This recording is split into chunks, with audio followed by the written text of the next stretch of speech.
네, 모두의 한국사 김범석입니다. 자, 이 시간에는 저번 시간에 이어서 난 정리 시리즈 2죠. 그래서 조선시대의 난과 봉기에 대해서 한번 살펴보는 시간을 갖도록 하겠습니다. 조선시대는 1392년 태조 이성계가 건국을 해서 1910년도 일본에 합병되기 전까지 약 500년의 역사를 유지했던 그러한 왕조죠. 그러한 500년 기간 동안에 조선시대에 수많은 난과 봉기가 일어났겠죠. 그 중에서 우리가 꼭 시험을 대비한다기보다도 한국사에서 비교적 비중 있게 출제가 되었던 그러한 내용을 좀 발췌를 해서 시대별로 조선시대에 일어났던 난과 봉기를 한번 정리하고자 합니다. 자, 첫 번째, 제1차, 2차 왕자의 난이 있죠. 자, 제1, 2차 왕자의 난은 어떠한 난일까요? 한번 살펴보도록 하죠. 자, 제1차 왕자의 난은 1398년 태조 이성계가 제위 7년경에 이제 발생이 됐던 거죠. 자, 태조 이성계는 뭐 다 알다시피 위화도 회군 이후 정권을 장악을 해서 그때부터 서서히 자기의 어떤 수하들과 또 뭐 특히 정도전, 뭐 권근 뭐 이런 사람들과 손을 붙잡아서 결국은 조선을 개국을 하게 되죠. 조선을 개국하면서 자기가 왕이 되었을 때 그때쯤 해서 이 태조 이성계는 이제 부인이 있었는데 그 부인은 한씨와 강씨 두 명의 정비가 있었어요. 근데 이 왕제자는 무엇이냐면은 바로 이성계가 정권을 잡기 전에 처음으로 결혼했던 그 강씨와의 사이에서 난 아들들, 그리고 또 두 번째 부인인 강씨에 의해서 낳은 자식들 간에 어떻게 보면은 암투라고 볼 수 있죠. 자, 태조 이성계는 왕이 된 다음에 세자 책봉을 누구한테 했냐 하면은 첫 번째 부인인 자식들 오남을 뒀죠. 뭐 방이, 방간, 또 방원, 또 뭐라 그럴까 여러 명의 아들들을 두었죠. 그리고 나서 그 부인 한씨가 먼저 사망을 하게 돼서 두 번째로 얻은 그 부인 강씨 사이에 방석, 방번이라는 아들을 두었죠. 자, 여기서 이제 문제가 하나 터지는데 어떤 문제냐면은 바로 세자 책봉에 문제가 생겼습니다.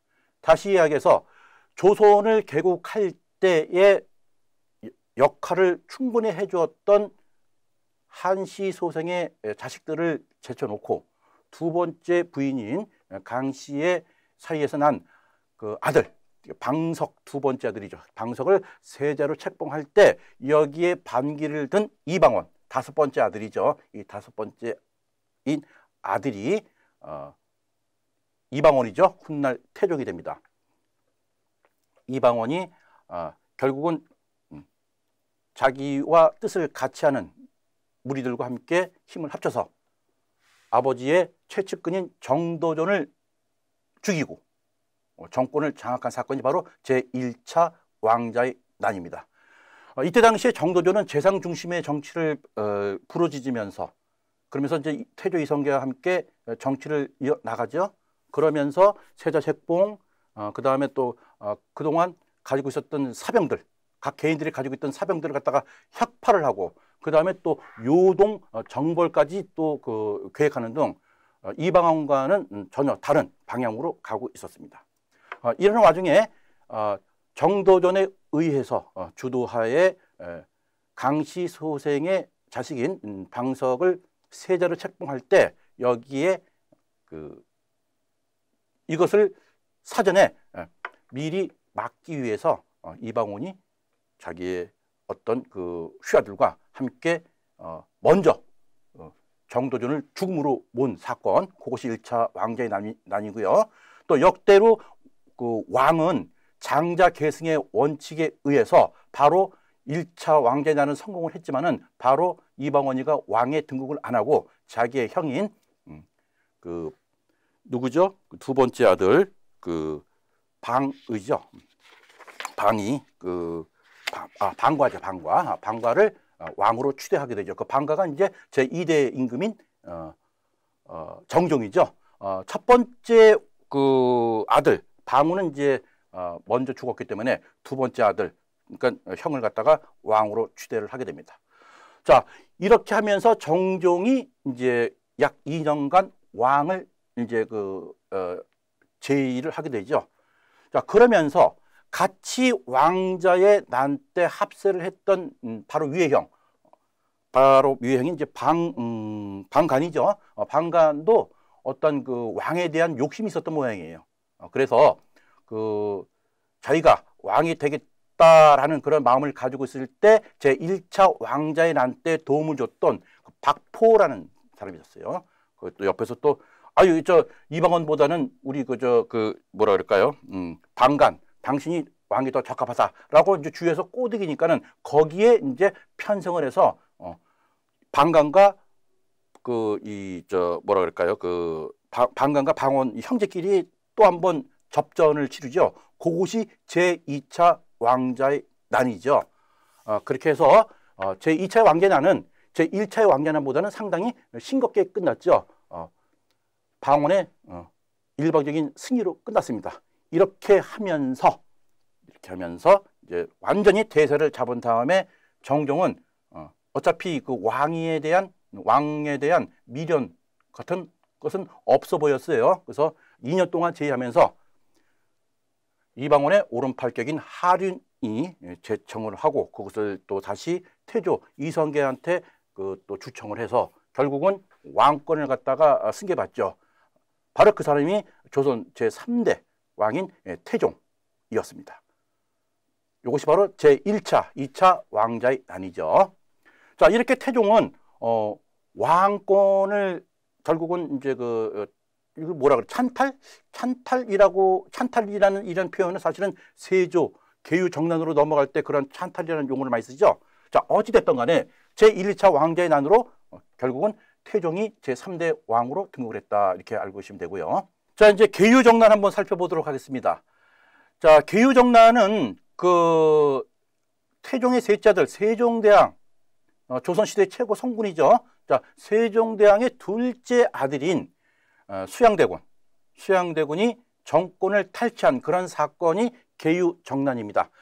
아버지 문종이 일찍 병사함으로써 어린 나이에 왕이 된 단종은 실질적으로 정치를 할 수 있는 그런 입지적인 위치가 전혀 안 되었죠. 뭐 12살에 임금이 되었으니 자, 보통 조선에서는 그 수렴청정이라는 그런 우리 이야기를 들어봤을 거예요.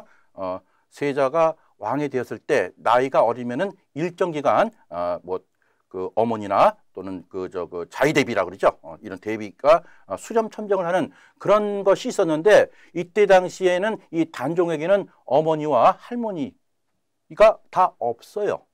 그러다 보니까는 문종이 죽을 때 뭐라고 얘기를 했냐면은 내가 물론 자기가 죽는다는 걸 이제 느낌으로 알 수 있었던 상황이겠죠. 그래서 내가 아무래도 오래 살 것 같진 않은데 우리 어린 아들인 이 단종을 잘 좀 보필해 주십시오라고 부탁했던 그 사람들이 바로 그 사군 육진에서 용감무쌍하게 무공을 합격한 그런 성과를 거뒀던 뭐 김종서 장군 그리고 황보인 이런 사람들한테 부탁을 합니다.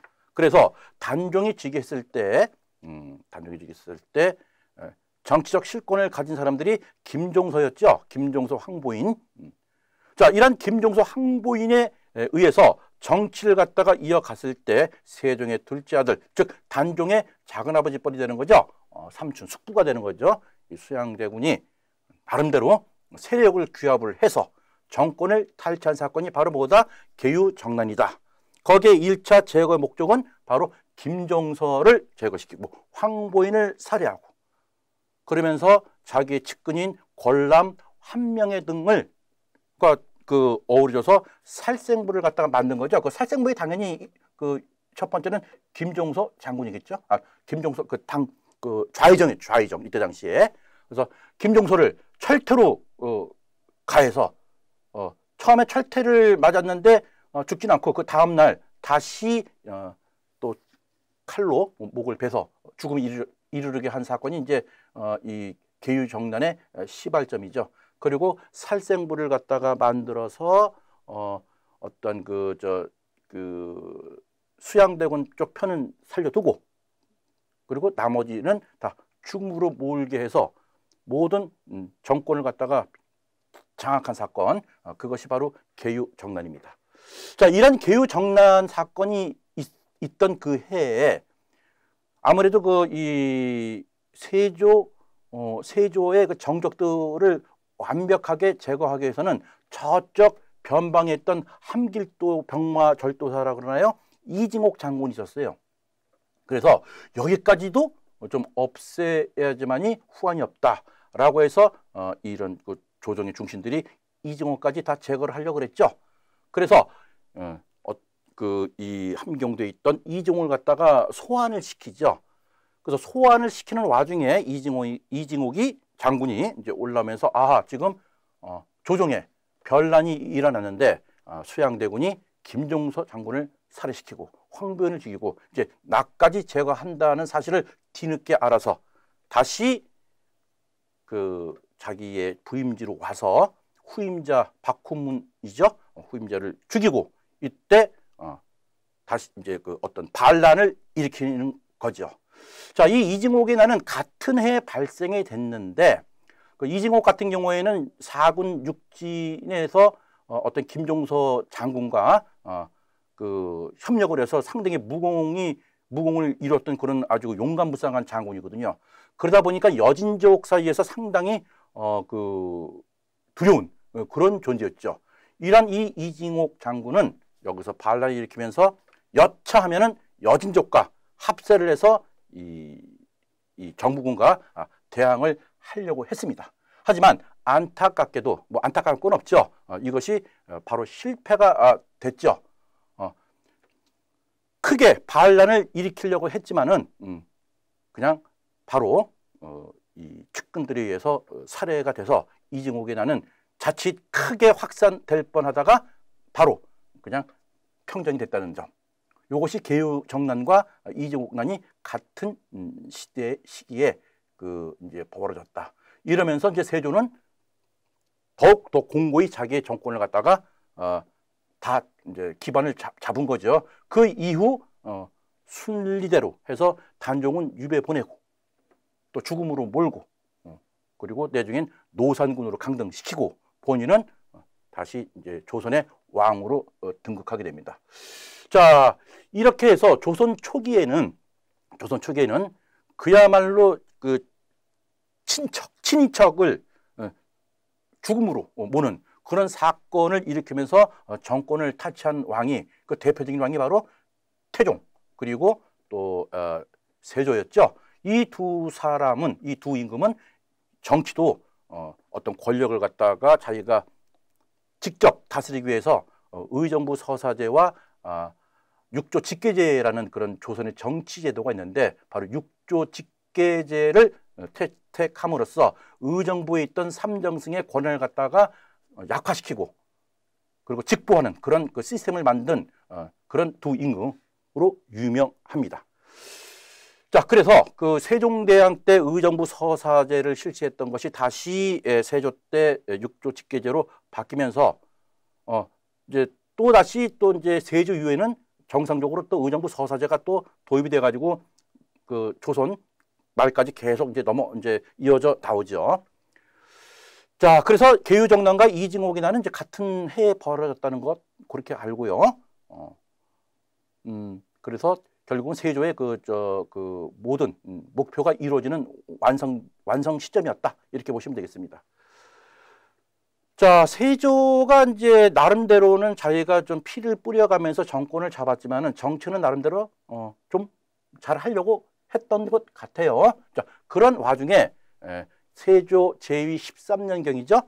1467년도에 이시의 난이 이제 또 발생이 됩니다. 자, 이시의 난은 역시 그 이징옥의 난이 그 지금 북한 함경도 쪽이죠. 이쪽에서 또 발생이 된 거죠. 이 이시의 난은 어떤 이징옥의 난에 좀 영향을 좀 받았다라고 이렇게 그 사학께서 이렇게 알려주고 있죠. 지역도 같은 지역이고, 그리고 이때 당시에 어떤 그 함경도라든가 평안도 이런 지역의 어떤 지역 차별, 그 다음에 또 그 어떤 중앙 정부로 정계에 입문하는 그런 것을 좀 단절하고 뭔가 좀 차별 대우를 한다라는 것을 갖다가 명분으로 삼아서 난을 일으킨 것이 바로 이시의 난이죠. 그래서 이시의 난도 조선시대에 상당히 중요한 그러한 그 사건이었다라고 볼 수가 있겠습니다. 자, 이러한 이징옥의 난, 이시의 난은 세조 때 발생이 된 거죠. 자, 이러다가 한동안 좀 잠잠하다가 명종 때 또 이렇게 그 임꺽정의 난이라고 이제 이게 제가 표기를 했는데 한번 임꺽정의 난을 한번 또 짚고 넘어가야 되겠죠. 자, 임꺽정은 경기도 양주의 그 고리 백정 출신이에요. 백정 그러면은 거의 천민에 가깝죠. 자, 명종 때는 그야말로 이 양반들이 어떤 양반의 특권을 갖다가 최대한 써먹으면서 백성들을 갖다가 가혹하게 세금 착취라든가 여러 가지 그 백성들이 먹고 살기가 아주 피폐했던 그런 시절이죠. 그러다 보니까는 힘이 없는 백성들은 이렇게 이때 당시만 해도 그냥 군소로 자기의 억울함을 갖다가 하소연했다가 되려 곤장이나 맞고 오는 그러한 사례가 연속되었는데, 이때 의적이라고 불리는 우리 임꺽정이 황해도 구월산을 본거지로 해서 그 어떤 그 탐관오리라든가 또 못된 그런 사람, 또 부자들을 갖다가 털어서 그걸 갖다가 가난한 사람들한테 재물을 나눠주고 뭐 이런 식으로 이제 그 활동을 한 거죠. 자, 임꺽정 그러면은 연산군 시대 때 그 홍길동 그리고 숙종 때 장길산 이렇게 포함해서 조선 3대 도적 중에 한 명이라고 이렇게 또 평가를 받는 사람이 바로 임꺽정이다, 이렇게 되죠. 결국은 임꺽정의 난은, 이 난이 무슨 무슨 이징옥이라든가 뭐 이시의 난처럼 어떤 이런 게 아니라 서서히 1599년부터 1601년 약 3년 사이에 어떤 게릴라식으로 이렇게 출연해가지고서 정부를 어지럽게 했던 그런 사건으로 보시면 되겠습니다.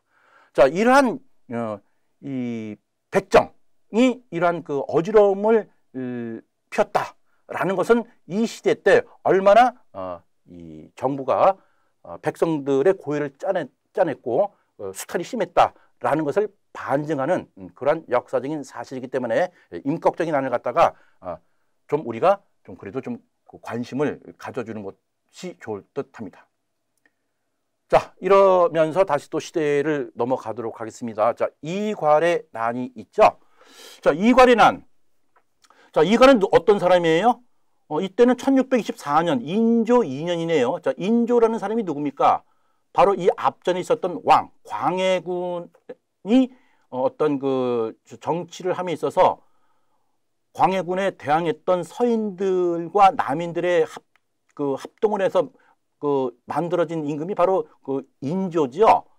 자, 광해군을 갖다가 축출할 때 가장 1등 공신이라고 자부했던 이괄이 막상 인조 반정으로 인조가 왕이 되었을 때 자기한테 돌아온 어떤 상벌, 어떤 공운이 너무나도 미미했던 거예요. 좀 실망을 좀 가졌던 거죠. 그래서 여기에 불만을 가지고 있던 이괄이 또 뭡니까?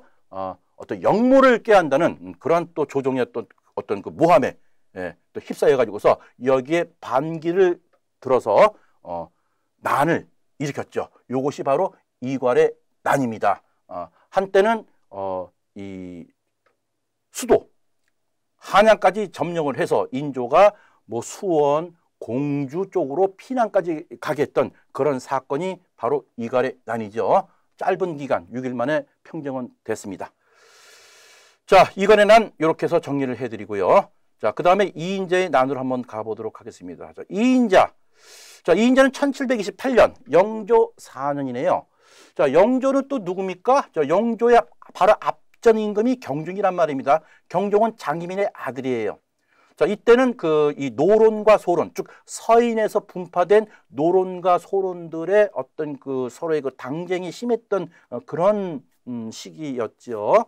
자, 이럴 때 이 영조 연인군이죠. 연인군을 갖다가 임금으로 옹호했던 노론 세력의 불만을 가진 일부 소론 강경파와 이 이인자가 불만을 표출한 거죠. 영조는 임금이 돼서는 안 된다. 앞전에 이 경종은 젊은 나이에 죽었지만은 이 죽음이 결코 그냥 자연사가 아니라 뭔가 독살설이 있다.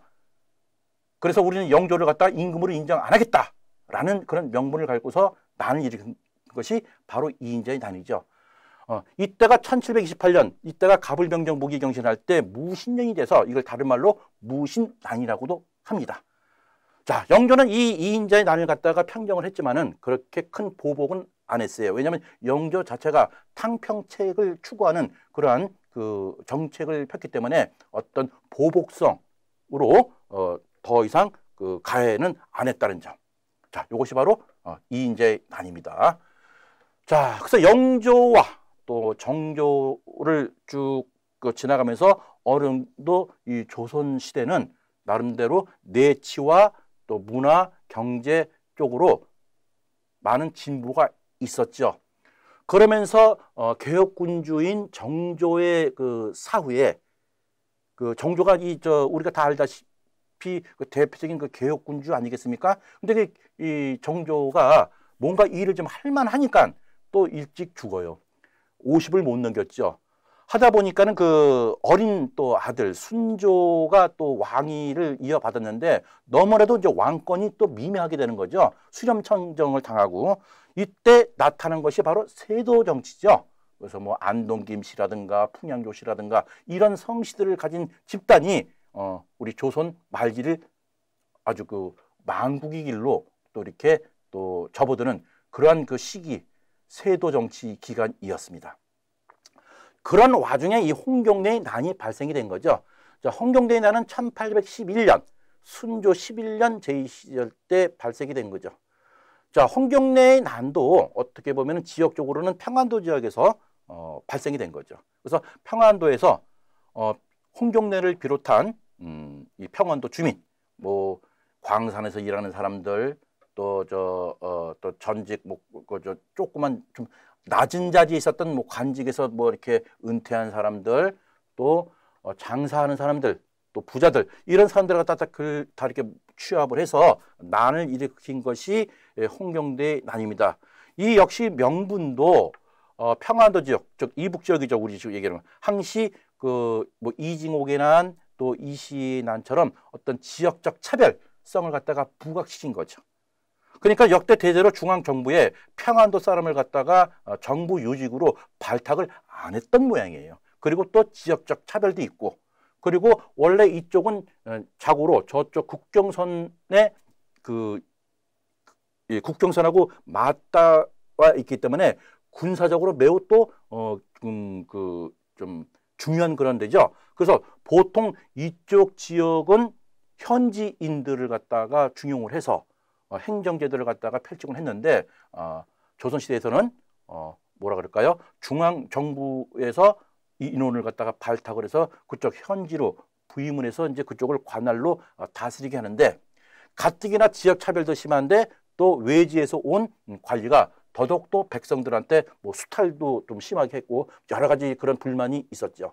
그래서 홍경래는 나라가 위험하고 국난이 있을 때 우리 평안도 이쪽 함경도 평안도 이쪽 지역 사람들이 정말 목숨을 걸고 국군이 위험에 닥쳤을 때 이렇게 지켜줬는데 정작 정부에서 우리한테 해준 건 무엇이냐, 그죠? 이런 명분 걸었죠. 그래서 홍경래는 자기 스스로를 갖다가 평서대 원수라는 타이틀을 걸고서 이쪽 지역에서 규합해서 난을 일으킵니다. 그래서 큰 범위 내에서는 이것은 농민의 난으로 또 간주를 하게 되죠. 자, 1811년 홍경래의 난은 세도 정치계에 있어서 매우 중요한 사건입니다. 꼭 알아두시기 부탁드리겠습니다. 자, 이것이 결국은 꼬리에 꼬리를 물어서 1862년 임술 농기 봉기까지 가게 되는 거죠. 자, 1862년이면 어떤 기간이죠? 역시 세도 정치 기간, 철종 때였죠. 자, 철종은 또 왕은 왕이되 그야말로 허수아비 같은 왕. 그 앞전에 있던 뭐 순조, 또 헌종, 철종 다 세도 기간 때 어떤 세도가들에 의해서 왕으로 점지된 그런 사람들이기 때문에 그야말로 실권이 없는 그런 왕이었어요. 자, 이런 철종 때 세도 정치 기간 때 진주에서 농민 봉기가 일어나죠. 자, 이때 여기 유계춘이라는 제가 이름을 집어넣었죠. 유계춘 또 백낙신 이렇게 이름 두 명을 올려놨는데 유계춘이라는 사람은 진주에서 뭐 관리를 하다가 뭐 좀 낙향해서 집에서 뭐 쉰다 뭐 그건 아니겠죠. 하여튼 뭔가 뭐 깨시민. 예, 요즘 우리 깨시민이라는 말 많이 쓰죠. 그래서 이러한 이 탐관들의 그 어떤 그 착취 이런 걸 두 눈으로는 도저히 볼 수가 없다 해서 힘없는 그런 백성들을 갖다가 규합을 해서 봉기를 일으키죠. 마침 이때 이 지역에 백낙신이라는 관리가 부임을 해서 엄청난 어떤 착취를 하게 됩니다. 결국은 참고 참다가 폭발한 것이 바로 이 진주 농민 봉기죠. 자, 이러한 이 진주 농민 봉기가 터지면서 옆에 있던 뭐 전라도, 경상도, 충청도 이런 식으로 이렇게 번지게 되는 거죠. 그래서 처음에는 진주에서 농민 봉기가 일어난 것이 이것이 바로 번지면서 이해에만 전국 요지 한 70여 곳에서 각지에서 농민 봉기가 일어난 거예요. 그래서 이것을 처음에는 진주 농민 반란 또는 봉기라고 했지만은 이것이 같은 해에 임술년에 전국적으로 활화사처럼 전국적으로 이 농민 봉기가 일어나서 이것을 갖다가 임술 농민 봉기라고 이렇게 명명을 한 거죠. 19세기 말에 가장 중요했던 그러한 사건이 바로 홍경래 난과 임술 농민 봉기의 난입니다. 자, 이것은 근대사에 있어서 매우 중요한 사건 중에 하나고 결국은 이 사건 이후 이 세도 정치는 이제 계속 망국의 길로 가게 되는 거지요. 자, 이렇게 보면은 우리나라가 특히 조선시대 같은 경우에는 세종대왕 같은 훌륭한 임금이 있었던 반면 또 정조와 같은 개혁군주가 있었던 반면 그것이 계속 끈이 이어져서 발전으로 못 가고 결국은 그 고질적인 당파 싸움의 DNA 유전자를 그대로 물려받아서 결국은 노론이 집권을 해서 끝내 조선을 멸망으로 만드는 그런 안타까운 역사를 지금 계속 만들고 있는 거죠. 참으로 안타깝습니다. 바로 이 1811년, 1862년도에 서구 유럽 또 일본은 과연 이 시대에 어떻게 나라가 움직였을까요? 한번 더 알아보시겠습니까? 자, 모두의 한국사 김범석이었습니다.